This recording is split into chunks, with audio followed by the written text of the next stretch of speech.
know him as Mr. Bombastic, or perhaps the greatest philosopher of all time. I'm Normal Rogers, and welcome to Watchdoodoo.com, and today we're counting down our top picks for the top 10 Biggie Cheese moments.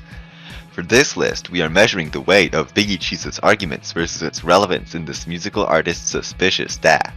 For those of you who don't know, Biggie Cheese was killed yesterday after drinking his poisoned glass of bourbon.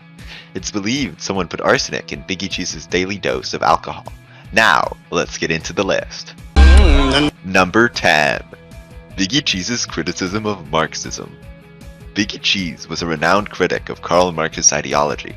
On one tour date, Biggie Cheese said, "Eating the rich food makes me sick, dude." Number 9. Biggie Cheese's criticism of liberalism. Biggie Cheese was confronted by an audience member about his thoughts about liberalism, and Biggie Cheese responded by quickly looking on Reddit for the first thing he found. He quickly quipped by saying, "So many liberals would take to screwing the light bulb. None, they're too busy. This joke is older now, well frick." Number 8. Biggie Cheese's criticism of mercantilism. If you weren't born in the 1700s, you probably don't know about mercantilism. But for those who are curious, mercantilism was the idea of finite resources and promotion of exportation. Biggie Cheese's criticism of mercantilism compiled his schoolchildren-like insult of the ideology. "And if you like exporting so much, why not just marry it?"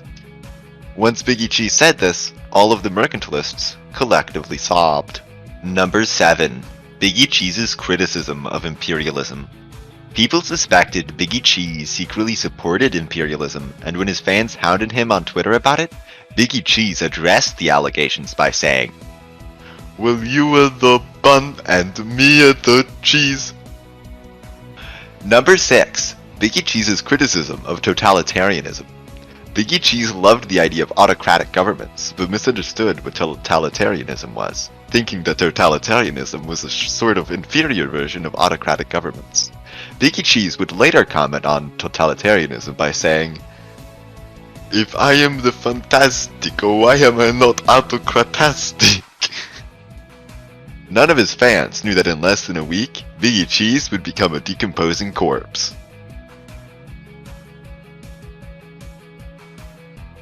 Number 5. Biggie Cheese's criticism of Darwinism.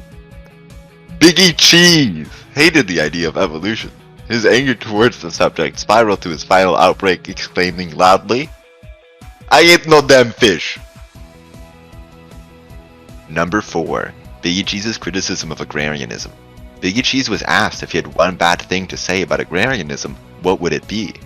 Biggie Cheese responded by saying, "And if me and the champa rice and baby love you are the peas, poor peasant farmers do the rice, baby." Weeks later, in an Instagram livestream, Biggie Cheese said that he was under laughing gas during this entire rant. Number 3. Biggie Cheese's criticism of populism. Biggie Cheese, as said before, loved autocracies and believed the only power people should have is giving him money. He would subtly brag, saying, "There is only one Biggie Cheese that will never die and deserves to be in power more than you peasants." Number 2. Biggie Cheese's criticism of celibatism.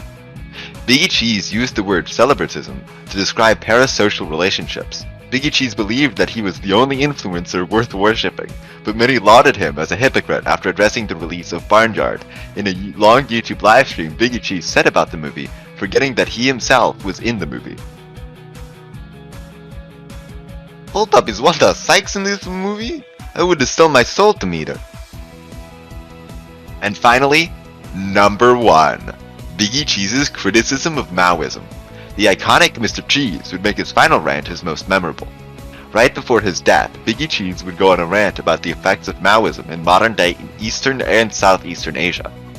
"One may argue that Maoism began before Mao Zedong was born, from the upset nature many of China's proletariats felt after the Qing dynasty embarrassment post-Opium Wars and Sino-Japanese War.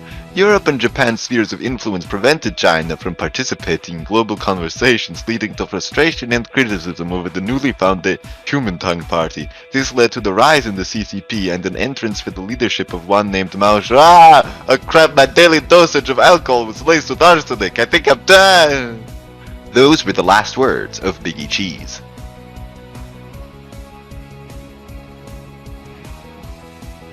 Honorable mentions: Biggie Cheese curses on capitalism. Good things come in small packages like diamonds and arsenic.